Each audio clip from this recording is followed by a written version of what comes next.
আল্লাহ যখন কাউকে ভালোবাসে তখন তার শরীরে 4টি নিশানা পাওয়া যায়, অর্থাৎ 4টি আলামত যদি আপনার শরীরে থাকে মনে করবেন আল্লাহ আপনাকে ভালোবাসে। 4টি নিশানা। 1 নাম্বার হচ্ছে যার ভিতরে দ্বীনের সঠিক জ্ঞান আছে তাকে আল্লাহ তাআলা ভালোবাসেন। হাদিসের ভিতরে আসছে আল্লাহ রাসূল সাল্লাল্লাহু আলাইহি ওয়াসাল্লাম বলে দিয়েছেন, মান ইউরিদিল্লাহু বিহি খায়রান ইউফাক্কিহু ফিদ্দীন। আল্লাহ তাআলা যার কল্যাণ চান, যার মঙ্গল চান, তাকেই দ্বীনের সঠিক বুঝ দান করেন। ভালো করে মনে রাখবেন, এই যে ইলম, এই যে জ্ঞান, এটা আবার দুই প্রকার। একটা হচ্ছে দুনিয়াবি জ্ঞান, আর একটি হচ্ছে আখিরাতের জ্ঞান, দ্বীনের জ্ঞান, যেটা আল্লাহ তাআলাকে স্যাটিসফাই করার জন্য করা হয়। এটাই হচ্ছে সঠিক জ্ঞান। সুতরাং দুনিয়ার জন্য নয়, আমরা আল্লাহ তাআলাকে স্যাটিসফাই করার জন্য যদি আমরা জ্ঞান শিখতে পারি, যার ভিতরে আল্লাহ তাআলাকে সন্তুষ্ট করার জন্য যদি জ্ঞান থাকে, তাহলে মনে করবেন আল্লাহ তাকে ভালোবাসে। সুতরাং ওই সমস্ত ব্যক্তিদেরকেও আপনারা ভালোবাসবেন। সুতরাং সবসময় মনে রাখবেন, যাকে আল্লাহ তাআলা ভালোবাসে তাদেরকে যদি আমরা ভালোবাসতে পারি, তাহলে আল্লাহ পাক রব্বুল আলামিন আমাদেরকেও ভালোবাসবেন। 1 নাম্বার হচ্ছে যাদেরকে আল্লাহ তাআলা দ্বীনের সঠিক জ্ঞান দান করেন তাদেরকে আল্লাহ তাআলা মহব্বত করেন। নাম্বার 2, দ্বিতীয় নাম্বার হচ্ছে যারা বেশি বিপদে পড়ে আল্লাহ তাআলা তাদেরকে মহব্বত করেন। যার শরীরে দেখবেন একের পর এক বিপদ আসতেছে, অসুস্থতা আসতেছে, বারবার বিপদ, একের পর এক বিপদ, একটা বিপদ যাওয়ার পর পরে আরেকটা বিপদ আসতেছে, আপনি হতাশ হবেন না প্রিয় ভাই। আল্লাহ তাআলা আপনাকে ভালোবাসেন। এই কোটি কোটি মানুষের ভিতরে আল্লাহ তাআলা আপনার প্রতি ফোকাস করেছেন, আল্লাহ তাআলা আপনাকে ভালোবেসেছেন, বিধায় আল্লাহ পাক রব্বুল আলামিন আপনাকে বিপদ দিয়েছেন। মনে রাখবেন, নবীদেরকে আল্লাহ তাআলা বিপদ দিয়েছেন। ইব্রাহিম আলাইহিস সালাম খলিলুল্লাহ এবং মিল্লাত আবিকুম ইব্রাহিম, যিনি সকল মুসলিম উম্মাহের, সকল মুসলমানদের পিতা এবং সকল মুসলমানদের লিডার, নেতা।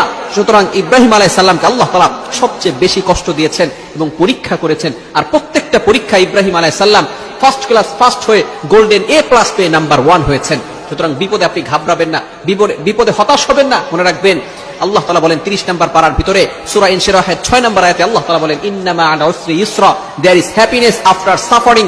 কষ্টের পরে সুখ রয়েছে, কষ্টের পরে স্বস্তি রয়েছে। আপনি বিপদে ঘাবড়াবেন না, আপনি হতাশ হবেন না। বিপদ আসলে মনে করবেন আল্লাহ আপনাকে ভালোবাসে। তৃতীয় নাম্বার হচ্ছে যাকে আত্মীয় স্বজন, রিলেটিভস যারা আছে, পাড়া প্রতিবেশী যারা আছে, তারা যাকে ভালোবাসে মনে করবেন আল্লাহও তাকে ভালোবাসে। আমার মুসলমান বন্ধুগণ, যখন কোন বান্দা আল্লাহর সাথে ভালো সম্পর্ক করে, আল্লাহ পাক রব্বুল আলামিনকে ভালোবাসা শুরু করে, তার ইবাদত করা শুরু করে, আল্লাহ পাক রব্বুল আলামিন জিব্রাইলকে ডাক দিয়ে বলে, ও জিব্রাইল, আমার অমুক বান্দা আমাকে ভালোবাসে, আজকে থেকে আমিও ওই বান্দাকে ভালোবাসা শুরু করেছি। সুবহানাল্লাহ। জিব্রাইল আলাইহিস সালাম আসমানের সকল ফেরেশতাদেরকে ডাক দিয়ে বলে, ও ফেরেশতারা ভালো করে শুনে রাখো, ওই বান্দাকে আল্লাহ ভালোবাসেন, আমি জিব্রাইল নিজেও ভালোবাসি, তোমরাও ওই বান্দাকে ভালোবাসা শুরু করে দাও। আসমানের ফেরেশতারা জমিনের ফেরেশতাদেরকে ডাক দিয়ে বলে, ও ফেরেশতারা, ওই বান্দাকে আল্লাহ ভালোবাসেন, জিব্রাইল আলাইহিস সালাম ভালোবাসেন, আসমানের সকল ফেরেশতারা ভালোবাসে, সুতরাং তোমরাও ভালোবাসা শুরু করে দাও।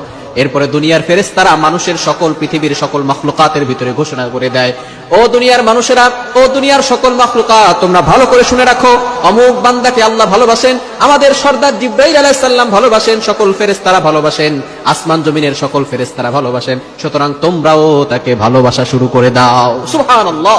সুতরাং যাদের রিলেটিভস, পরিবার, প্রতিবেশী এবং রিলেটিভস যারা আছে এবং আত্মীয় স্বজন যারা আছে, তারা যাকে ভালোবাসে মনে করবেন আল্লাহ তাকে ভালোবাসে। তবে এই ভালোবাসাটা হতে হবে একমাত্র লিল্লাহিয়াতের জন্য, আল্লাহর জন্য। এবং 4র্থ নাম্বার হচ্ছে যারা ধৈর্যশীল, তাদেরকে আল্লাহ তাআলা ভালোবাসে। ইন্নাল্লাহা মা'আস সাবিরিন, যারা ধৈর্য ধারণ করে তাদের সাথে আল্লাহ থাকেন। এজন্য এই 4 প্রকার মানুষকে আল্লাহ তাআলা ভালোবাসেন। 1 নাম্বার যাদেরকে আল্লাহ তাআলা দ্বীনের সঠিক জ্ঞান দান করেন তাদেরকে আল্লাহ তাআলা ভালোবাসেন। 2য় নাম্বার যাদেরকে আল্লাহ তাআলা বিপদ দেন, কষ্টে ফেলেন, তাদেরকে আল্লাহ তাআলা ভালোবাসেন। 3য় নাম্বার যাদেরকে আত্মীয় স্বজন, পাড়া প্রতিবেশী যাদেরকে ভালোবাসে তাদেরকে আল্লাহ ভালোবাসেন। 4র্থ নাম্বার যারা ধৈর্য ধারণ করে, বিপদে পড়ে, কষ্টে পড়ে আল্লাহর উপর ভরসা রাখে, তারা কখনো হতাশ হয় না, নিরাশ হয়ে যায় না, তাদেরকে আল্লাহ তাআলা ভালোবাসে। সুতরাং আল্লাহ তাআলা আমাদের সকলকে এগুলো বুঝে আমল করার তৌফিক দান করে।